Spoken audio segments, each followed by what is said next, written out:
Hello, everyone. This is Melinda Russell with the Women's Motorsports Network. I'm coming to you from Kalamazoo, Michigan. And my guest today is Paige Rogers. I'm really excited to have Paige on the show. She's more of a local racer here in the Michigan, Indiana area, but she's doing some big things. And so I wanted to have her on and so she could share with us about what she's doing and how she got to where she is. And so, Paige, I want to welcome you to the show. And the Thank first you. thing Thank I you for want you having to do is just share a little bit about yourself, where you live, how old you are, do you go to school, that kind of thing. Yeah. So I'm 19.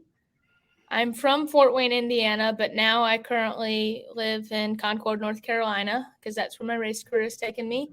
And I am also a full-time student. I'm a sophomore in college, pursuing a Okay. marketing degree. And where do you go to school? So I do online school through Indiana State University. Okay. All right. So do you follow the basketball team at all from Indiana State? Not from Indiana State. I like the IU's basketball. I'm an IU basketball type of girl. Okay. All right. Because I was following, let's see, I think it was IU, the team that did so well in the Sweet 16. So I Yep, was they did well in the Sweet 16. yeah, They had a good women's team. Yeah, a friend, someone that I know from back where I lived in Illinois, his daughter plays on that team, and so Okay. I kind of got interested and I was following them. So that's pretty cool. So online school, that's the thing nowadays, and it allows you to do so many more things. It You does, you don't yes. have to be on campus. So that's pretty cool. So since you're not at school, there's not really anybody there that you know really personally that knows you race. How about when you were in high school? What did you get any feedback or anything from the people that knew you were a race car driver? Yeah, so my friends, my really close friends, they understood it. They understood that I'd be gone a lot or I'd be in the shop. Um, and people in high school obviously thought it was cool. Actually, I came back a few weeks ago and gave a few different presentations at the elementary school that I went to and the high school that I went to, kind of talking about my journey. So everyone along the way throughout my academic journey has been a big, huge supporter of my sports career. Okay, good. I like hearing that because sometimes, more times than not, I hear girls say, "Yeah, I don't really share it because they don't really understand." But Hmm. I think because we're in the Midwest, Yes. racing is a lot more popular, so I think it's more understood and more Yeah, accepted too. I think sometimes they don't necessarily understand what's going on, but they're willing to learn. Like they might Hmm. not know exactly what the loads are or something, but Yeah, they know what's going on and they try to understand. absolutely. So when you're not racing, what do you do for fun? Oh, well, usually it's something involved with racing, so whether that be watching a race, but if it's nothing involved with racing, since I live alone now, it's probably golf. It's always been golf. I think that's fun. I just don't have anyone to play with now, so now I just get to work on my swing, I guess, and work on my Okay, a little all bit. right. That's what I do for fun. Well, golf is a good sport because it's a lifelong sport, It so is a that's good. lifelong sport. Yeah, absolutely. So, Paige, you're Yeah. 19 years old. You've been racing for quite a few years. How did you get started and where did you get started? Yeah, so my stepdad raced street stocks at the local track here in Indiana, Bearfield. That's because that's where I'm from, is Fort Wayne. He raced those when he met my mom, and we'd kind of go to the races. Me and my brother, we'd watch and stuff. And I was like, this is something like I want to do. Like I'm very interested in it. Mom, on the other hand, was like, we're good, we'll go to school, we'll do sports, t-ball, stuff like that.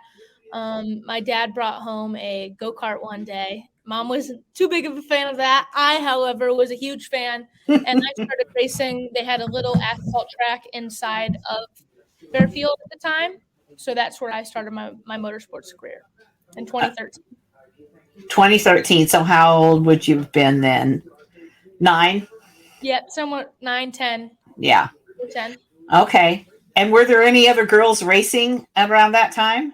No, so actually, on the division that I was in, I raced cage karts. We didn't really get many cars over there. I think we were lucky to get like a 10-car night. I mean, it was pretty mild for that. Now, my second year in go-karts, when I switched over to dirt, I did race against a few different females. Okay. All right. Because, really 10 years ago, there weren't near as many girls racing as there is now. No, there's a lot more. There is a lot more. In all divisions, all aspects, whether that be asphalt, drag, circle track, whatever. Right. Absolutely. So now you're involved with Rev Racing and Drive for Diversity. So let's talk about that a little. How I get questions all the time from parents. How do I get my daughter noticed? How do I get her to the next level? So tell me your journey. How did you get to where you are then today? Well, obviously I started in the go-karts, and then from 2017 to 2019, I took a break, just didn't race anything. There's just some personal stuff going on with my family, with my father and stuff, some stuff we had to figure out. And then in 2019, I hopped in a full-size late model at Angola Motor Speedway here in Indiana. And I did the local racing from 2019 to 2021, 2020 through 2022. But I guess it was more of a hobby when I was younger as a kid. I never saw it as something that I could go out and achieve. It was just, I really like doing this. I have fun. It's fun with my family. But the older I got, the more I realized this is kind of what I want my career to be. Like, I don't just want this to be something I do for fun on the side until it fizzles out. So at that time, I realized, what do I have to do to go make it work? Because the dream doesn't work for you if you don't work for the dream, obviously. And racing is a big part, because racing isn't just about talent. It's about me. It's about marketability. It's also about talent. I mean, there's a lot of factors that play into succeeding inside the motorsport world. So I started doing my research, I would say, in 2021, and I stumbled across Rev Racing. And I had been following them all through 2021, all through 2022. I sent out an email last March, and I never got a reply back. So I drove down there on my spring break. So I drove down 2 weeks later, walked in the front door, and was like, what do I have to do to get here? Like, I want to be here. This isn't like something I'm going to apply for. Like, I want to know how to do it. And they were super duper helpful. They showed me around the facility. They got me in contact with a few other people. And then I went through the application process like every other person would. You apply in June or whatever, then you go to the combine, all that stuff. But really sticking my foot in the door, I think, is something that cemented my place there. The direction that my career was about to take, because that's a step that not a lot of people take. Everyone says they want the dream or they want it to work, but they're not necessarily willing to put their foot in the door. Well, I think the fact that you went there that's something that most people don't do. And so the fact that you went there in person, just saying, hey, here I am. How do I get here permanently? Exactly. And they were probably a little taken back and a little, be like, oh, she's serious. She drove from Indiana here. So she's really serious. Don't you think that was a big part of it? Yeah, I think so. Because I walked in and they were a little shocked that I was there, because they're like, oh, well, we've never had anyone do this before. So they didn't know how to go about it. But they were very, very good at showing me around and getting me accustomed with what was going on. But at the end of the day, that still wasn't going to be enough to get me into the program. I still had to go through all the steps to get into it, like applying and such. But that showed the passion that I have for racing. That showed the dedication and the hard work that I put in. Because I think sometimes a lot of people forget that with these sorts of developmental programs, is just because you got the spot because of something doesn't mean you haven't worked equally as hard as someone else to get that position. Yeah, absolutely. So tell me a little bit about what kind of car are you driving? What does this program look like? What do you do on an average day or over the course of the time you're going to be there? What are you going to be doing? So right now I drive late model stock cars in the NASCAR Advanced Auto Parts Weekly Series for Rev Racing. We have those. We have a Legend Car program, and we have an ARCA Menards program in the East and in the National Series level. So right now I'm participating in the late model stuff. Hopefully next year I'll be in their ARCA car doing something with their ARCA program. I mean, that all just varies on results and the higher ups, I guess I should say. Yeah. On a typical day, I get up at 6:30 every morning. I wake up, check my emails, kind of go through that stuff, see what I got going on on the racing side of things and then on the work side of things as well with schoolwork and stuff. We work out every morning, Monday through Thursday from 8 to 10. We do stuff in the gym, and then we kind of do some reaction time stuff because that's, when you're driving 140 miles an hour, things can happen pretty quick. Sure. You got to be ready and prepared for that. And then we go into sim training on iRacing. We kind of preparing for a race that we have coming up, or maybe we didn't do as well as we could have at the race before. So kind of working through some stuff on the simulator. Spend a lot of time in the shop working on cars or helping the guys out, maybe running to go get parts. Watch a lot of film. We do a lot of outreach events with different people in the community, different colleges, different sorts of events and fundraisers and stuff like that as well. Okay. And how long will you be? Is this like 12 months of the year that you're in this program? Yes. So it's a year-long contract. Okay. So the contract ends when? Back in the spring again? December. December. Yep. Okay. So if you stay or move up or whatever, you'll know, by the end of the year, and then you'll know whether you're going to stay and do more or whatever. Yeah. Okay. All right. So what's your favorite thing about driving a race car? Well, I think my answer has changed over the years too. So there's definitely something I enjoy about driving, and there's things I enjoy not necessarily about being in the car, but being a race car driver. So on the driving side, I love the adrenaline. I feel like it's kind of an escape place for most drivers because if you ask them how they're feeling out there, I don't think they can really give you a good answer because there's so much going on, you kind of lose yourself. Mm-hmm. And I think that's a really freeing feeling. So that's probably my favorite part about driving the car. But now with what I do, I think my favorite part about being a race car driver is being a role model for young people, old people, and everyone in between. For a long time, racing was a pretty selfish desire of mine. I wanted to do well for myself and myself only because that's the only thing that mattered and that's the only thing I had. Mm-hmm. But now that I'm in the position that I'm in and I'm moving up, I think it's more important that I'm a role model for others around me and I do well for others around me. So that's something I now enjoy more than I did before.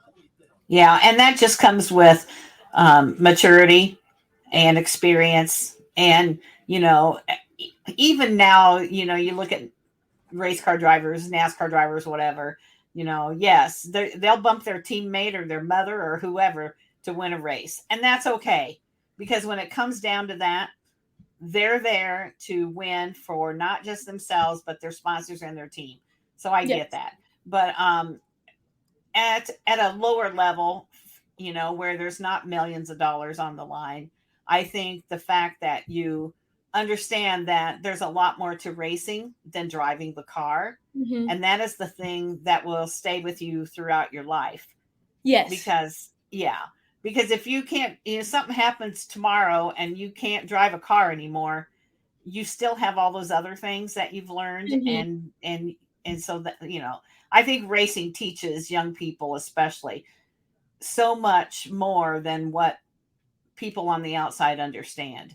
And there's a lot of factors that play into it. It's definitely been a huge part of creating, I guess, and molding my personality and me as a person. Mm-hmm. If I wasn't a race car driver, I know I wouldn't be the person I am today. I think that's where my competitiveness comes from, my fiery spirit, my passion. I mean, there's so many personality traits I've developed because of racing, and it carries into all different sorts of my life. And I think even at the local level, it doesn't matter if you're racing a front wheel drive or you're racing in the NASCAR Cup Series, there's some kid, some way, shape, or form, or some adult that wants to be like you.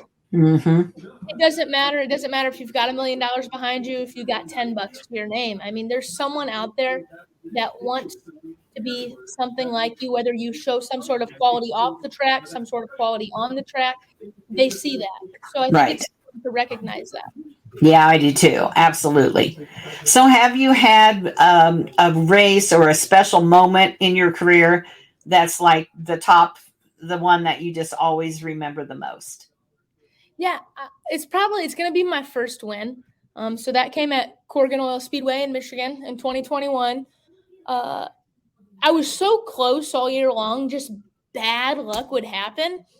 And I really love the track, and the promoters, they do such a great job. I love getting able to race up at that track. So it's a shame that it's going to close down after this year. Yeah. But that first win, all my family was there. My mom wasn't there. That kind of sucked. But just something I had worked so hard for and wanted so bad for so long that it's kind of hard in racing because there's only one winner. Yeah. There's 20 other losers. So something you didn't think necessarily was going to happen, and then it did. And I would say that's probably the same with Rev Racing getting into this program. That would have to be equal with my first win because I've worked 10 years of my life. We're going on 10 years now of hard work and dedication and missing out on events just Mm-hmm. opportunity, like a chance, like a 10% chance that racing would work out. Yeah. And here it is, and Yeah. I'd do it all over again. Even if it wouldn't work out, I love racing enough that it doesn't matter. I'd give up anything to be in the position that I'm in. Yeah, absolutely. Because it's there's only a handful of opportunities then, and you have one of them. So you're obviously making the most of that for sure. So do you get to choose your car number and how it looks, or no? So not anymore. So up until this point, we have been able to at Rev, but Rev is they're making big strides in the program. Obviously the program has been great, but they're trying to make it even better. And one of the things they're trying to implement is just like team numbers. So when you think of Rev Racing, you think of 2, 4, 6, instead of this year it's 30 and next year it's 88. Okay. So it kind of created a little bit of confusion, as you could see, because there was no number necessarily designated to the team like Hendricks. When you think of Hendricks, Right. think 5, 48, 88, 24, Yeah. But now we're trying to move more towards that side of things and just everyone come in and pick your number every year and then it go away. I think that's a really good idea. That's a really good idea. Yeah, for sure. So what's your number then? I'm 2 now. I was 88. Now I'm 2. Okay. All right. Number 2. That's great. And what colors are your car? So it's fine, actually. I love the colors because it's what I like. It's missing the gold, but it is red, black, and white, which are my colors at home. The only thing I add is gold. So we're basically there. All right. So you're happy with the color and the number both? I'm happy with the colors and the number. So if you go into the shop and you help with the car, I know you said, you run errands in that, but are you able to be hands-on at all with your car? Yes. So we are able to be hands-on. Now, there are things that they're doing that I have no idea about. And back home, I was all hands-on. All hands on deck. I did everything, did the shocks, did everything. And out here, there are people that know a lot more than I know. So I let them take control in those parts. And any way I can help, I do a lot of parts running, like I said. But whether it be mounting body panels or I pulled a rear end out of my car, just stuff like that, simple things. I can pull the shocks off and stuff. But when it comes down to those specialties now, like building the shocks and setting them up and pick up points and stuff, I kind of leave that to the professionals. Well, and you're kind of moving up in racing to where that's what you have to do. You know, you have to let the people who've been trained for that do that for sure. Yeah, let people do their job. Absolutely. So, what would you say has been your biggest obstacle in your racing career? Well, it was getting the opportunity, honestly. That's been the biggest thing. It's never been a lack of passion or desire because I've always wanted it, but there was really no good way to make it work. And I think a lot of people struggle with that out there, and that's why everyone's not race car drivers. Excuse me. I know there's been a lot of people that have had the talent, had the drive, and had the passion, and just not found the opportunity. Right. But that's right. I looked very hard. I looked in every corner of the earth that I could. I was getting down to. I was in school to be a doctor, and that wasn't working out. And I knew I wanted to do something with racing, and my life had kind of fallen apart a little bit because I was like, I don't know what I'm going to do. I want this so bad, but I don't know how to make it work. And I started searching and calling people and sending emails and getting a hold of companies. I mean, I was doing everything that I could. I would be sitting in biology where I'm supposed to be taking notes. I'd be sending emails to companies about sponsorships and stuff. So that never losing that drive and that passion for racing is the reason that I am where I am. So I think that was the hardest thing, was Mm-hmm. the opportunity. Yeah. Yeah, for sure. And it's so hard when you want something so badly, and it can be frustrating and overwhelming and scary all at once, but it's a good example. You've been a good example when you say how hard you worked and how much you reached out and all that, is a good example for young people to find their passion or their dream and then not let go of it easily. Yeah. Sometimes we have to veer off to a different path, Mm-hmm. and that's okay. But to work hard, I think you've been a good example of that, as far as, not giving up. You could have sat in biology, and maybe that's why medical didn't go so good. You were sending racing emails instead of watching I biology. probably saved more lives by quitting medicine than pursuing it. Yeah, there you go. So I think, you've done a really good job about persevering and making sure that you could do what you wanted to do, at least be on the path for that. So Yeah. now how do marketing partners work? Do you have to help find those? Who funds, the whole racing that you're doing? Yeah. So I don't have to find any marketing partners if I don't want to. So I can if I want to. I can bring in ones, and I'm obviously always going to try to do that. I mean, the more you can Right. bring in, the more you race. So Yeah. ever since I've got down to North Carolina, that's all I've done is still reach out to companies all the time. So sometimes I might be bad at getting back to text messages and certain messages, but I'm sending out stuff all the time. So Max Siegel, who owns our team Rev Racing, he funds our program along with NASCAR, Advanced Auto Parts. We have a lot of great sponsors, Habana Breza. All of them come in and give Okay. a certain amount to our program, but it is mainly funded through like Rev Racing in general. But they do bring in sponsors, like Gamebridge is big for our truck program with Nick Sanchez at KBM. Yeah. Like it's still Rev Racing's truck program and stuff, but we've had a lot of good sponsors come in over the years, and obviously we're always looking for more. Yeah, for sure. And it's such a good program, and it's got such a good reputation that I would think, that wouldn't be as hard as, somebody who's just trying to do it on their own. So Exactly. We have a good reputation behind us, and I think companies, one, like that reputation. Obviously, you want to be a winner. And two, the morals and stuff we stand behind. I think companies come in, they see that, and they also want to be a part of that journey. I agree. So Paige, every day at the racetrack is not perfect. Sometimes we have bad days. Yes. What do you do when you've had a bad day? Oh, I'm probably not the greatest example for this. I've been working on this a lot since I got down here, is trying to not get in my head as much. I think sometimes when I have a bad situation, whether that be a qualifying run or a first race or something, I kind of let it affect me. Mm-hmm. Just because I'm so passionate about it. It's easy to get overworked about something. It's easy to get upset or too joyful.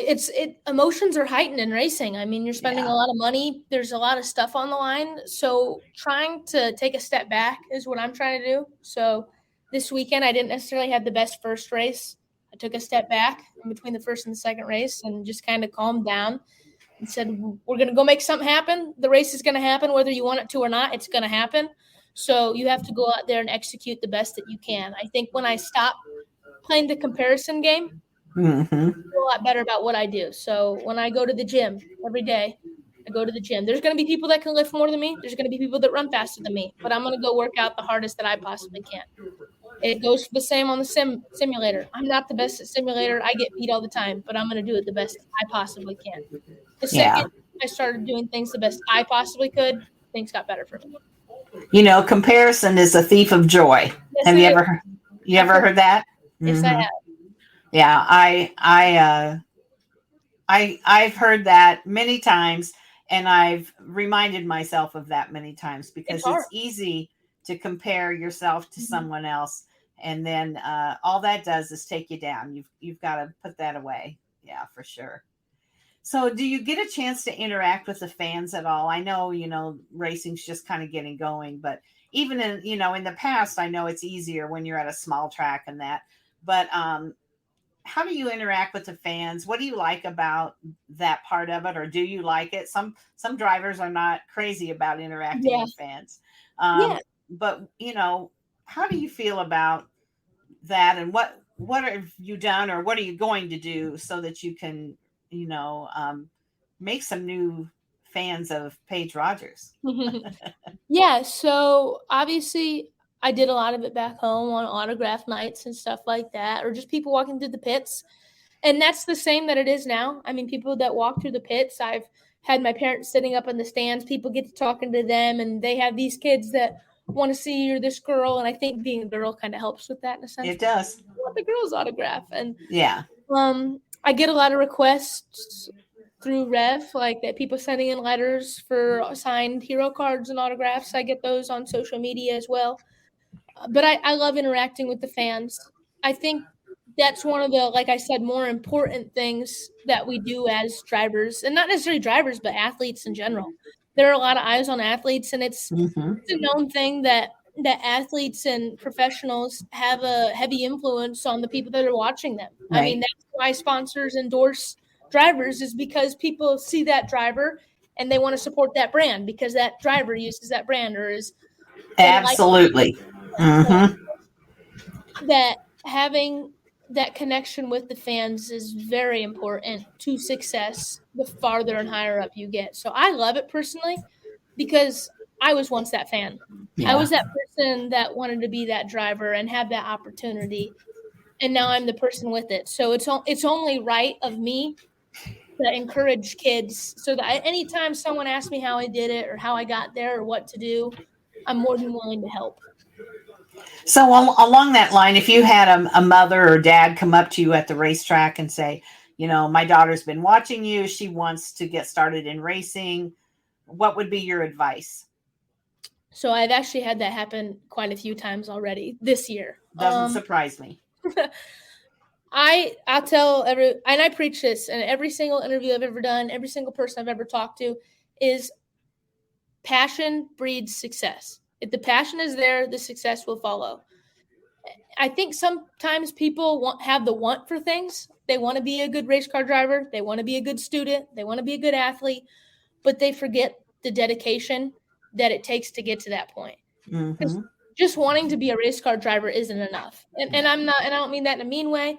You have to put in the work. So like for me, what that looked like was being in the shop in the summer, missing out on football games and basketball games, not being able to play all the sports that I wanted to or that I did when I was younger. I mean, I didn't go to a single graduation party.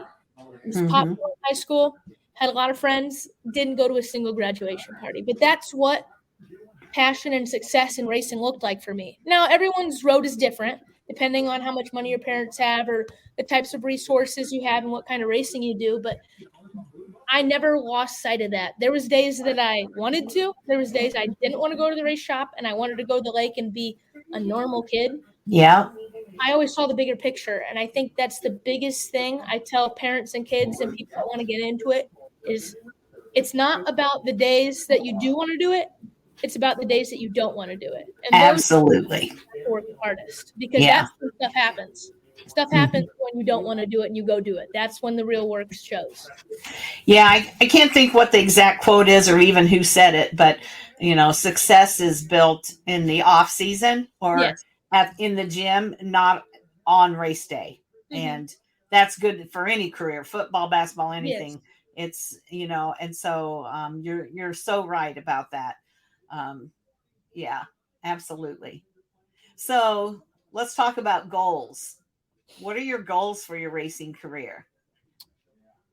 I have a lot. So on side of driving in the car, I want to make it obviously to the top level of NASCAR. I want to make it in the Cup Series and win races and win championships. That's the goal of any driver, obviously. Secondly, on the being a race car side of things, I want to be the best role model that I can be for men and women inside and outside the sport and grow my brand. I think that's a big thing you have to do as a professional in any field is grow your brand as a person, because networking is really what life is all about. It's really about who you know and not necessarily what you know. It is. Because the It people that is. you know will teach you what you need to know. So it's Exactly. so growing my brand is something that I've been working really hard on. I'm in the middle of starting a few cool things right now, like a nonprofit Hmm. and stuff. I want to be interactive with the community. That's a really important thing to me, giving back, because I have been blessed with so much in my life that it is only fair that can give back. Yeah. My dad has been passed away for quite a number of years, but one of his favorite things to say was, "It's not what you know, it's who you know." And Yes. I live by that, and not Mhm. so much that I depend on somebody else for my success or anything, but it's connections. It's the connections that you make, the relationships that you build. In fact, I've got some things going on that, and it's all about, I talk to somebody, you don't know who they know. And Mhm. then she said, "Oh, you need to talk to so and so." And so Mhm.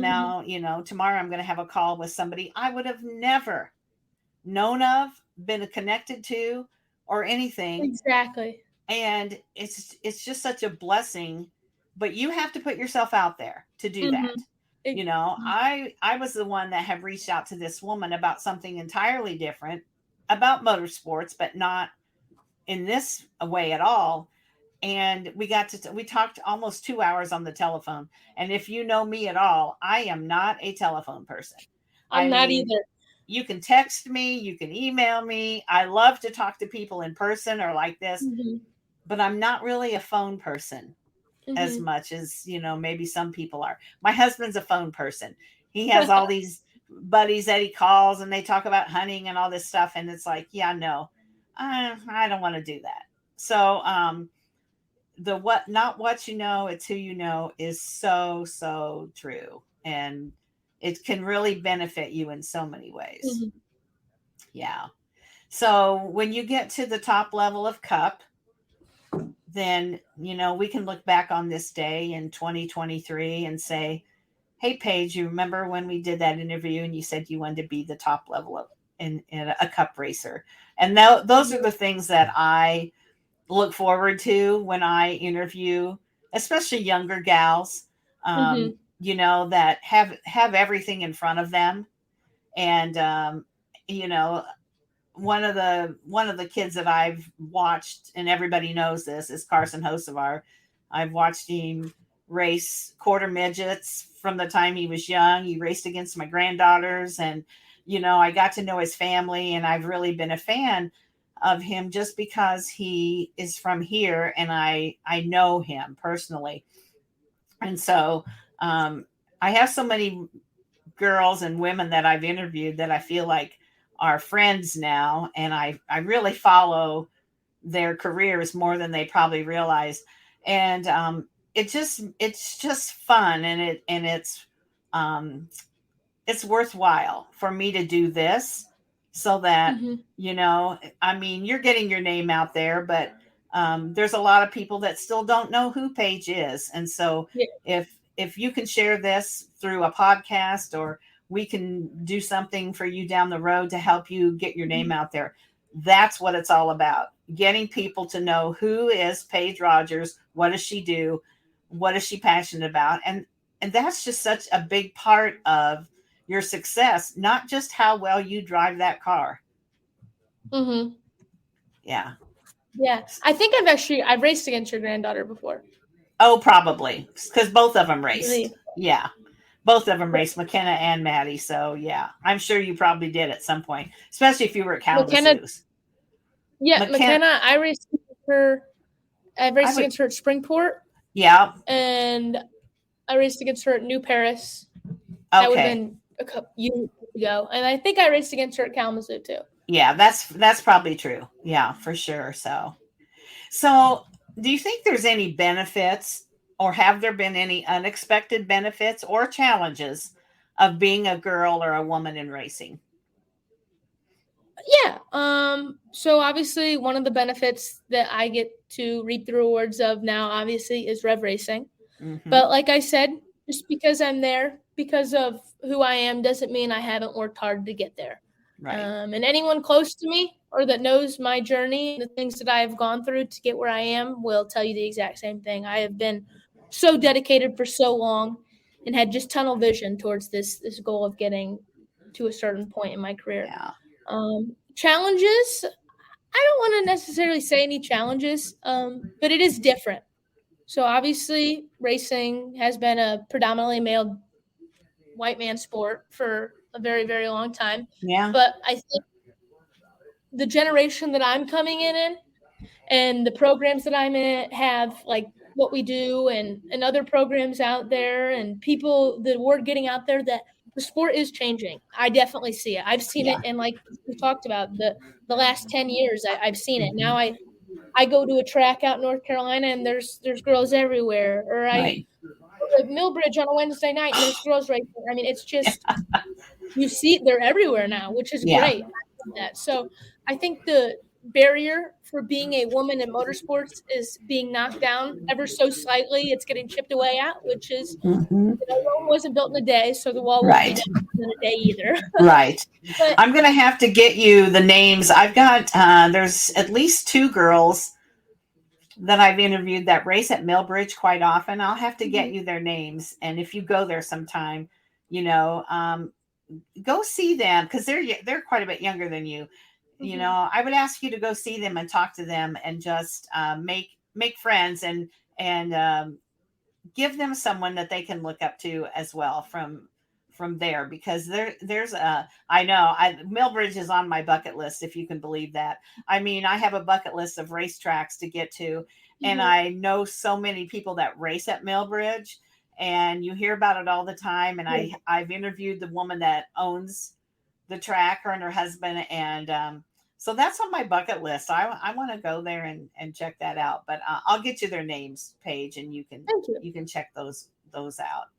So you're 19. You've got a lot of years yet to do this, but how do you think you will make an impact, or how would you hope that you would make an impact on motorsports someday when you're too old to drive and you're retired and you're like, and you look back on your life and you say, this is how I made an impact. Do you have any thoughts on that?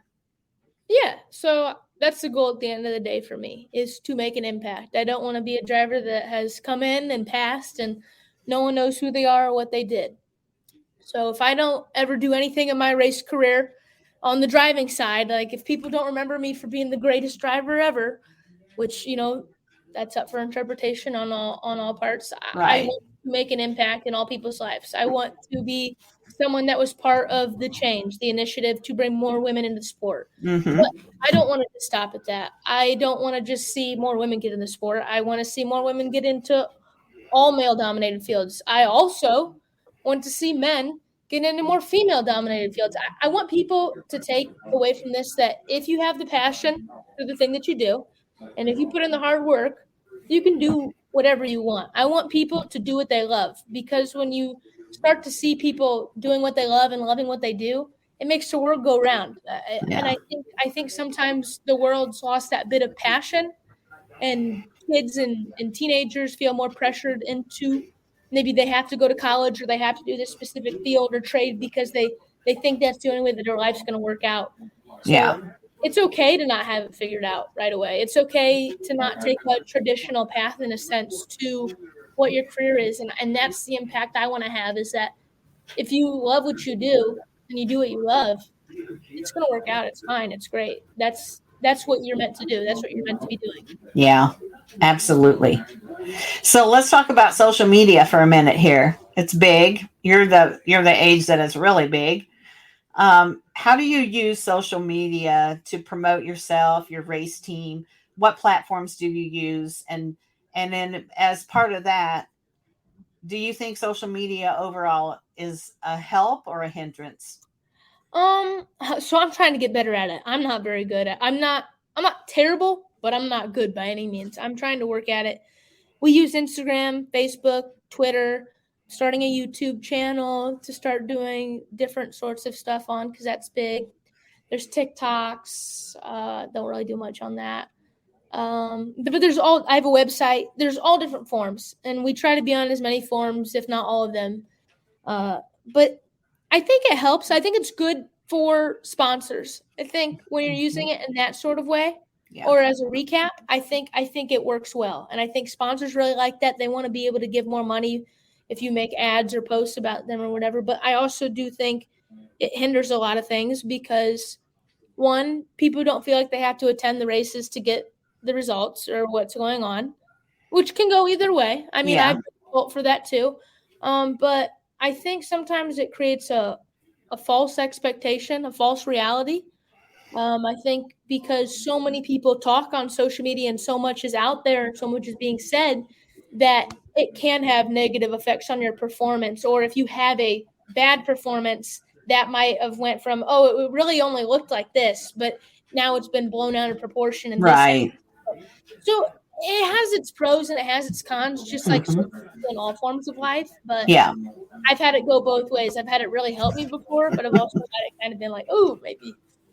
Well, I think that's true of if there is somebody out there that hasn't had some kind of negativity of, on themselves by social media, I'd like to meet that person, because I don't think there is anybody. But, I think the social media thing has really, and overall, is probably more of a help than a hindrance. At least for me, that's how I meet people. Exactly. I mean, I've met people from all over the world just because of motorsports, and then through social media. So that part of it, and as long as we set the example ourselves for what we post and what we do, and we don't get drug into conversations that take us down, then, I think it's actually a really good thing.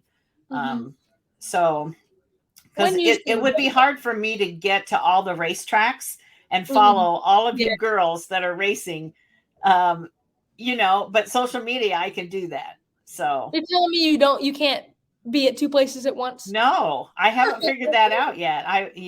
Not yet. No, it's definitely when you use it in the right way and you can get past the negativity that also comes with it, it is a good thing. Yeah. So that's something you have to learn as an individual, is one, to not respond, and two, not take it to heart, because people are going to say what they want to say. So. Right. And sometimes there's nothing you can do to change their minds, and it's not worth your time to do it. Exactly. So I would guess if we went to Rev Racing, that we could find your schedule of where you're going to be racing.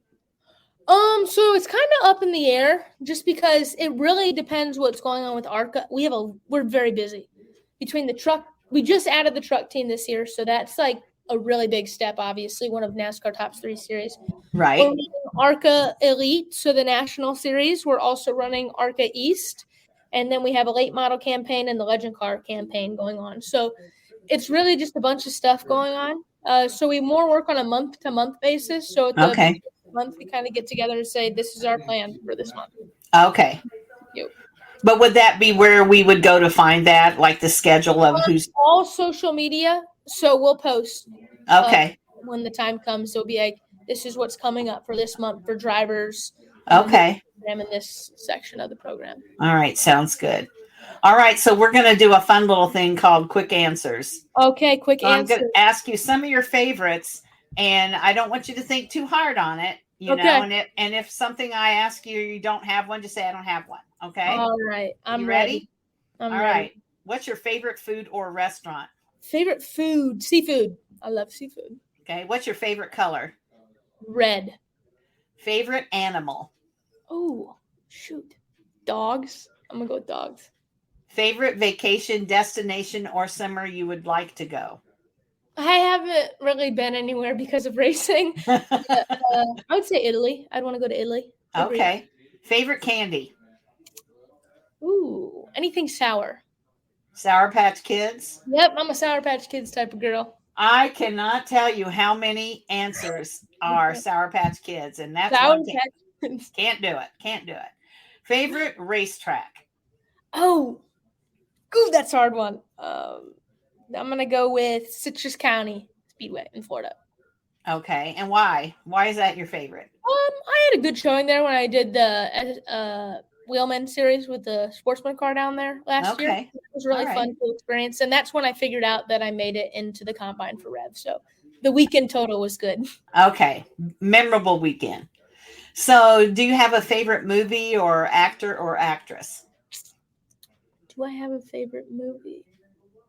I don't. I mean, I like Ford versus Ferrari. That was a really good movie. Yeah, it was good. I'm not like a romantic type of person. I like the comedies. I like the. Have you ever seen The Art of Racing in the Rain? Yes, because I love dogs. I did see that. Oh, I love Marvel. Like, Oh, I'm a yeah. Marvel fanatic. Every Okay. Marvel movie, I'm a Marvel junkie. Okay. That's good. How about music? What kind of music do you like? I love old rock and roll. So anything from 70s, 80s, 90s. Oh, from my era. Yep. I love the Eagles. I love AC/DC. Yeah, me too. I love it all. Anything from 70s, 80s. Awesome. Well, you would enjoy my collection of music then for sure. Yes, I would. How about a favorite sports team outside of racing? True. I like college sports. Yeah. Iowa women's basketball did do really well. That was pretty awesome. That was heartbreaking. It was heartbreaking. LSU had a really good team. They did. Like, I mean, it was going to be kind of hard, and Kim Mulkey's obviously very good at her job. So yeah, she dresses. Yes, she does. You got to tune in just to see what she's going to wear. She dresses for success. So obviously, I'm an IU fan, and you know, Caitlin Clark scored that shot to beat us. But I did like seeing that championship run. That was super cool. I like obviously on the men's side too. IU fan. We didn't make it very far. But that was cool kind of to see a bunch of different underdogs, I guess, make it to the final. It really was. My bracket was busted the first day. I had Zaga all the way, and that did not happen. No, for sure. I remember when they were the underdog one year. Mm-hmm. Nobody'd ever heard of them, and then they turned out to be pretty good. So, do you have a favorite professional race car driver? Yes, I do. It's Kyle Larson. I'm sure a lot of people probably give that answer, and the reason behind that is because he can literally get in anything and be fast. And that's something I admire, is that adaptability. Yeah, absolutely. Favorite holiday? Christmas. I love Christmas. Favorite TV show, Netflix? Do you binge watch anything? Oh, I don't really have a lot of time to watch Netflix anymore. I know. I try to just watch random things when I have the chance. Last thing, favorite thing to celebrate? Favorite thing to celebrate? Winning, obviously. Number one, baby. That's my favorite thing to celebrate. There you go. I haven't got to do it much recently, but it is my favorite thing to celebrate. Absolutely. So it makes it all the more sweeter when it happens. Yeah, it does. Well, Paige, I have really enjoyed talking to you, getting to know you better today. I've been aware of you for a long time, just because you raced in the area, and there really weren't all that many girls, racing. And so, your name would come up on different Facebook feeds, and people would send me, hey, did you see how Paige did? And so I probably followed you longer than what you realized, but I really appreciate you taking time to be on and share what you're doing and how you're doing. And so a couple things I'll ask you to do. Yeah. When you post something, if you tag Women's Motorsports Network, then I see what you're doing easier than if I have to kind of keep searching, because I get overwhelmed. I get too many girls that I'm trying to follow. And if you tag me, it's a problem to have now, though. It is, though. Tag me. That would really help. And the other thing, we do a live show as well. My friend Brett Timmerman from Iowa and I do a live show on Sunday nights. And one of the things that he started is, the Women's Motorsports Network is very similar to racing in that we are a family. Mm-hmm. So, you have a racing family, and I have a huge racing family, especially the women that I interview on our shows. And so he started this when we did our first live show, and I've continued it. So what we like to say is thank you for being on the show with us. And because you have done that and to help us now you're part of our family. So welcome to the family. Thank you. Thank you for having me. I had a great time. I love You're- getting to do these and kind of share my story and what I've been through, and obviously meet new people that have been following me longer than I thought. So I yeah, appreciate the support. It means a lot. absolutely. Well, Paige, good luck this year. I will be watching what's happening. Could be that I'll be somewhere where you're racing, and if so, I'll make sure that I reach out to you. And best of luck to you now and in your career. And when you get to the cup level, don't forget the little people that interviewed you back in the Exactly. day. I'll be racing in Michigan next weekend. Where will you be? I'll be at Springport on the 29th. Oh, okay. All right. Yep. Sounds good. Well, I don't know what my next weekend. Let me see. I don't know what next weekend looks like on my calendar. I'm going to have to look that up. But if I can make it over and the weather's not, 20 degrees, I may try to run over. So that would be great. All right. Awesome. Sounds good. Well, Paige, thank you so much. Have a good season and stay in touch. Thank you. Have a great night. All right. Bye.